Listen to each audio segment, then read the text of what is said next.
Hey everyone, welcome to today's episode of Above, Down, Inside Out. I am your host, Dr. Natasha Nelson. And today's episode is going to be focused on anxiety. But more specifically, not just what is anxiety, and it's not about how to cure it or fix it, because that is not the wheelhouse of my specialty. There are so many layers. Today is really about how does anxiety get started? How does it get triggered? What does anxiety look like before you really see it? Because it doesn't just show up one day out of the blue and with no warning and something. There are signs, there are symptoms, there are things that if you're paying attention, you'll see them. And if you can recognize them, then you can start making some changes before it gets too extreme.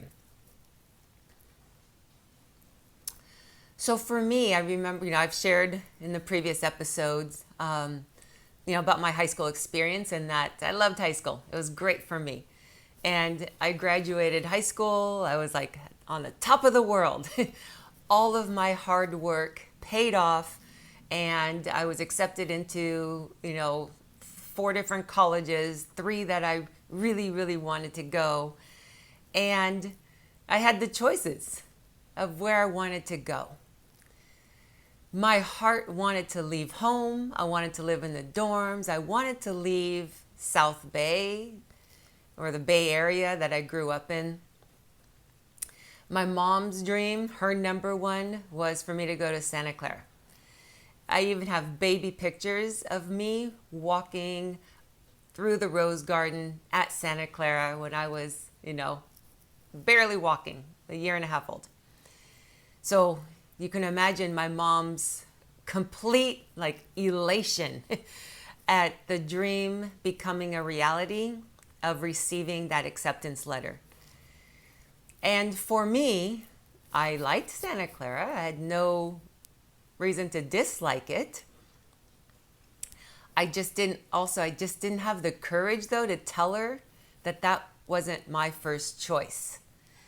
I had other options and the higher the choices of what I wanted to.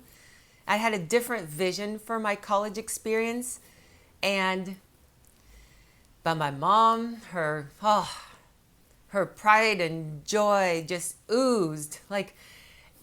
She told all of her friends, she told our neighbors, she told everybody she worked with, she told strangers. And it felt like her dream had come to life through me and that I had to take it on for her. And my mom, she worked so hard to put me in that private school. She worked 2 jobs and sometimes 3 jobs to pay for tuition. And I had put so much hard work and effort to graduate at the top of my class and to get to those colleges that I felt like I felt obligated to live my mom's dream all the way through and not worry so much about what I wanted. In the first nights in the dorm, so I did move into the dorm, and it was 4 miles from my mom and the apartment, and that's what I wanted. And the very first night there, I felt the weight of that decision, and I felt like I made a mistake. I knew I made the wrong choice, but I didn't have any tangible, anything real, any real reason for why my heart felt so heavy and so weighed down. And I remember that first night just going, suck it up, grow up. You're here and you're in college and there's nothing wrong with this school. You applied for it, you got in. So I was just fine, I'll go back to I gotta zip up my high achieving disciplinarian suit and suck it up. Because really what I was thinking is, what an ungrateful brat you're being at whining, complaining, and not embracing the full opportunity that this amazing school is providing. So shut the F up and move on. And the next day, the highlight of my entire experience at Santa Clara was my roommate. Oh my gosh, like I won the lottery when Des walked into the room, and she was such a gift that I didn't even know I needed at the time. But man, I'm so grateful that we met.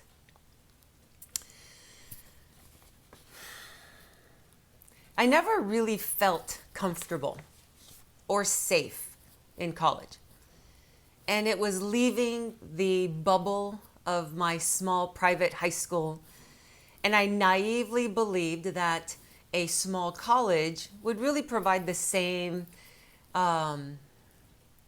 supportive, loving environment, that I could just be the same and there wouldn't be any problems. I just thought I will continue to just be exactly the way I am, the way I was in high school, and then I would succeed in college doing the exact same thing.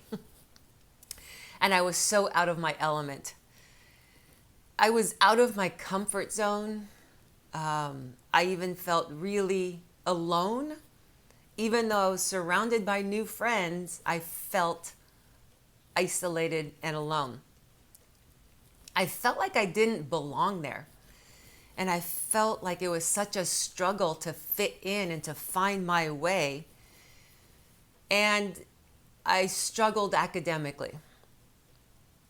And really without, I didn't make it on any of the team. So without basketball, without volleyball, without a team and a sport to ground me, I felt so lost. I didn't really know what I was doing. I just struggled. And I couldn't articulate it at the time. All I knew is I felt unhappy, I was struggling, and I didn't understand why all of the things that I was doing that got me to college were not working when I was there. I enjoyed the dorm community. I loved living in the dorms, and I loved that I lived in the 11-story dorm building. I lived on the 7th floor, and it was fun and it was social. But it was the dorm community gatherings that were more intimate and quiet, and people were sharing about their childhood and their parents and their upbringing and their siblings and whatever about their hometown. And people shared stories and they were laughing and just filled with love. And that's what I realized. Like now, looking back, I could see that I felt so uncomfortable because I didn't want to share about anything of my childhood. I didn't share. I didn't want to share. I didn't want to bring up all of those parts of me that I disowned. I never wanted to talk about. I never wanted to relive and didn't want to experience. There was way too much pain and dysfunction and chaos that growing up family, it wasn't the same. There was love with my mom and my grandmother, and she had since then passed. But I felt so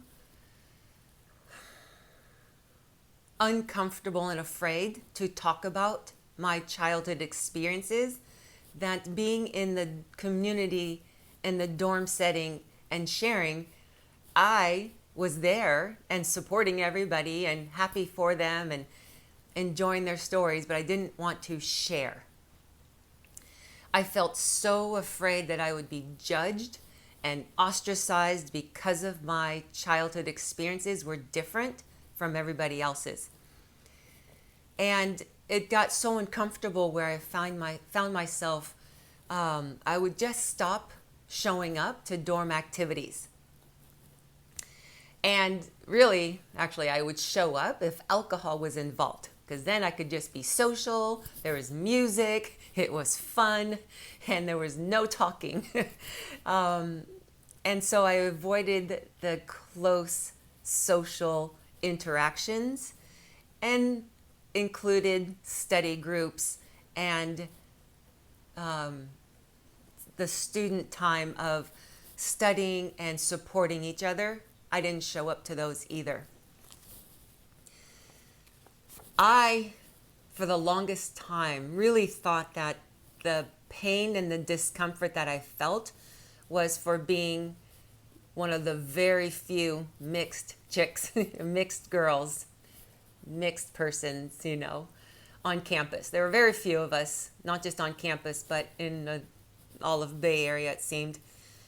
And I believed it's because I was different and because of how I looked different that's what made me unacceptable to where I was at. I thought that I wasn't acceptable. I thought that I wasn't good enough or wanted the way I was. Nobody ever really made comments, and no one, on college and stuff, they didn't glare at me or with weird stares, and I just didn't feel like I fit in. In high school, I had made the decision to disown all of my childhood experiences. I even made the conscious decision to disown my father because he was the root and the source of so much pain. So even though he was still alive, I didn't have a relationship with him. And if people asked, I would just say, oh, he's no longer here. And people would assume that meant that he had died, and I wouldn't correct them, and I would just let them believe my dad passed away, because then they wouldn't ask about him. And that's what allowed me to succeed through high school. And for some reason in college, it wasn't helping me. I wasn't able to survive. I wasn't thriving. It wasn't working. And all I wanted to do was run away and escape and leave. And I knew that I couldn't leave college. I worked hard to get here and I wanted to be there. And so I didn't know how to be there and not be there. What I wanted was to show up as this happy, everything is good, everything is fine, it's effortless, and it's easy. I didn't want to show any vulnerability or show in any way that I was struggling and that the academics were really hard. What I really wanted was to make sure that I could keep all of my secrets secret, that I could keep everything in my past in the past. The amount of pretending and avoiding, I wanted to make sure that that hard shell that I created through high school, that it was even more durable and thicker and more protective, because I didn't want to accidentally, unknowingly offer any insight or hint as to where I grew up and how I grew up or anything in my past. I needed my hard shell and my hardened heart to be so hard that nothing could unintentionally leak out and anybody know anything other than what I wanted to show. Alcohol became a big source of comfort because it was a moment where I could just let go a little bit. It allowed me to escape emotionally and numb myself emotionally while physically still showing up. And so those two worlds didn't feel like such a clash when alcohol was involved. Because deeper in me, the fear that I felt was that somebody would find out. And the more that I thought that they would find out, the more the terror in me grew that I was going to be exposed. The exposed part of me that I was this weak and broken little half-breed girl whose father beat the crap out of her and her mom, and who we grew up poor, and all of these things that I wanted to hide and make sure nobody would find out because I was so afraid of being judged. So afraid that if people knew, that feeling that paralyzed me because I was so ashamed of where I grew up and how I grew up. And then I was starting to create this other layer of current, being ashamed and humiliated about my grades and too afraid to ask for help because I was going to be vulnerable and exposed, and I didn't want to be that little girl who didn't know how to protect herself, who didn't know how to provide and survive. Like, I didn't want that little girl in me to be to show up in college. And that's what I was most afraid of. Because so much of that little girl didn't understand why her father would beat her, why her father was the way she was. So that little girl in me thought, well, there must be something wrong with me. I must be bad. I must be wrong. I must be disgusting. Because remember, I grew up in the 70s. And strangers would tell me and tell my mom how disgusting I was for being a little half-breed girl from a interracial marriage that should not have been born. And I believed that. And that was the underlying root of all the discomfort that I had grown up with and lived with, that I fought so hard to hide, that in college, all of it was starting to bubble up. You know, today we could call it anxiety and we can start to see it. We could see it. But back then, we didn't talk about it. There were no names for it. It's not as open and sharing as we are today. Because in high school, that's, remember I said I'd pushed all that away to cope. And I had reinvented that new part of me. The part of me that was a warrior and disciplinarian and survival and thrived and get shit done. And man, I loved that part. And I loved it so much because it rewarded me well. And in college, none of those parts of me, that reinvented part of me, was really working and helping, and I couldn't function. It was something that was no longer working for me and no longer serving me.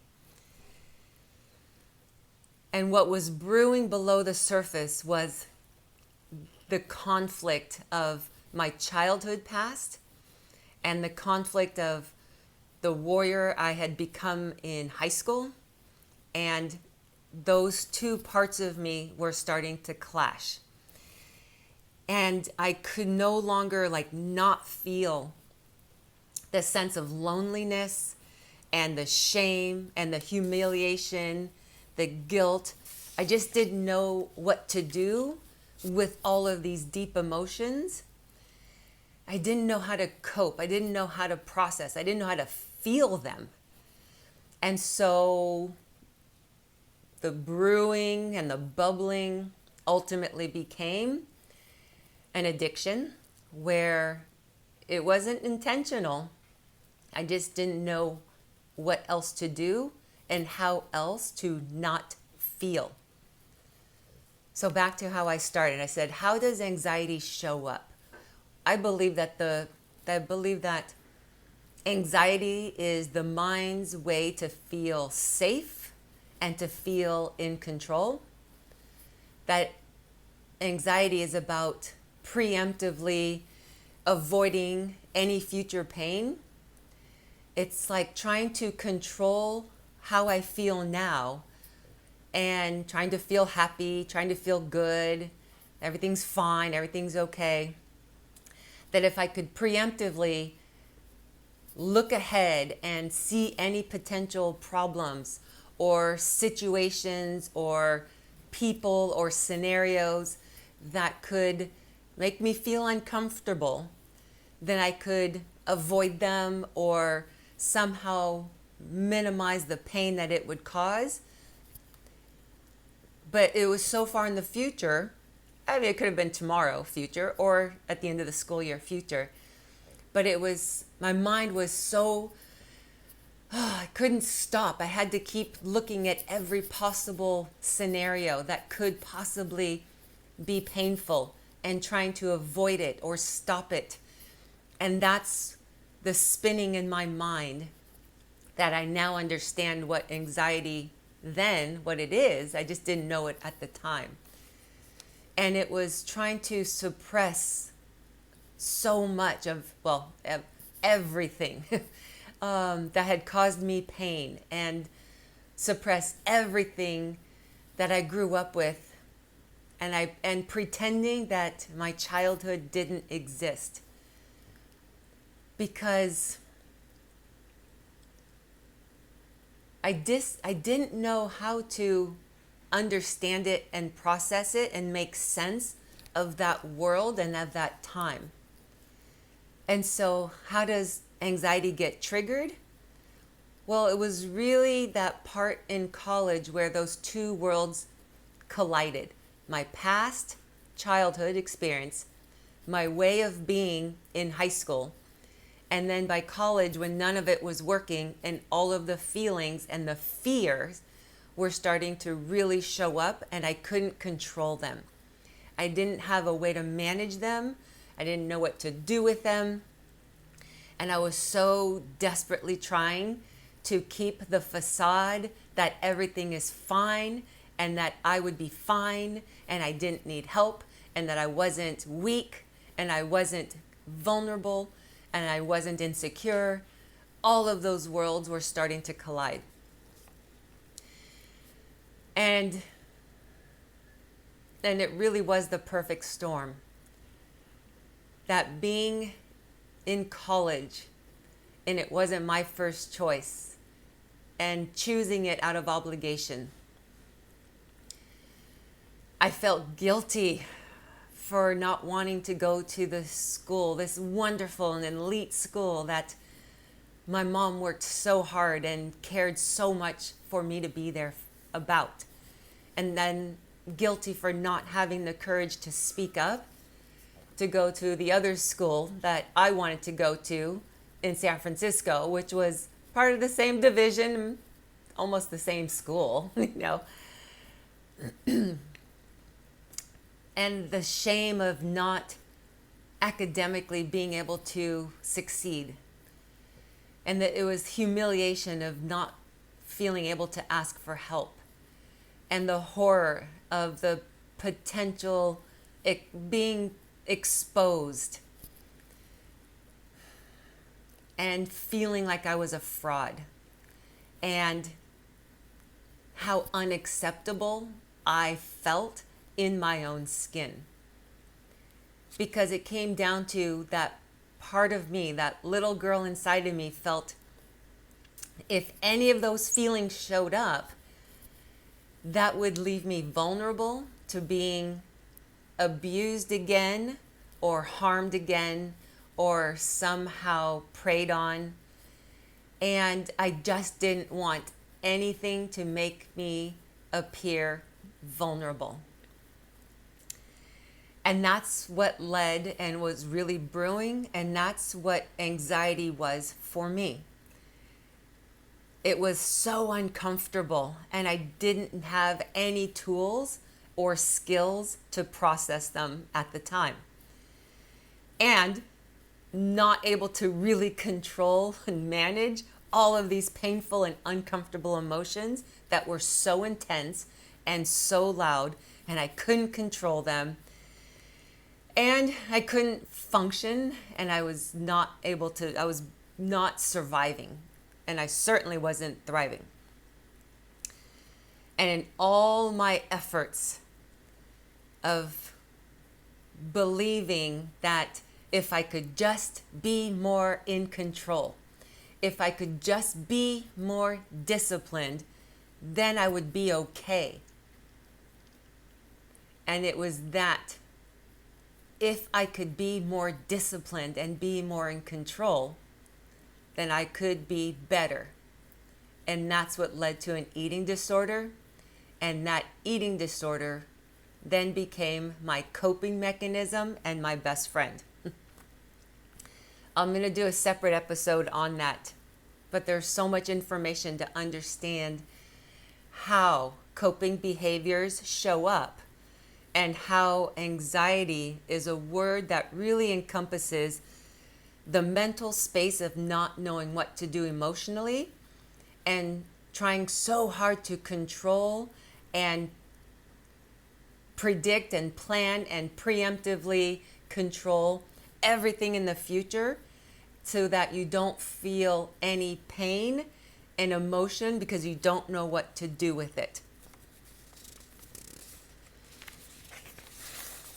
I know it's a lot, and I wanted to really take the time to break this down, that hopefully my story and sharing what happened in my mind helps it make sense for you if this is something you're going through, or also if you're watching somebody else, so that you can see the subtle signs and you can see the situation unfolding. And if you can see it early enough, hopefully you can start with an intervention or things that will help make a difference. Because you start to look at anxiety, and there's a place for being prepared. There's a place for planning out a schedule and planning in advance and having dreams and big goals, and there's a place for that.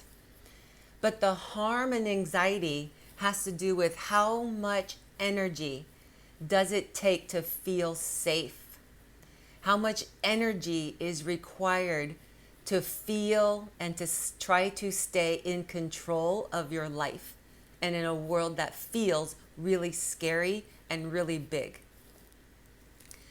Like, how much energy does it cost to look at everything with suspicion and evaluating and judging and not being able to be relaxed and present in the current time with people and the situations?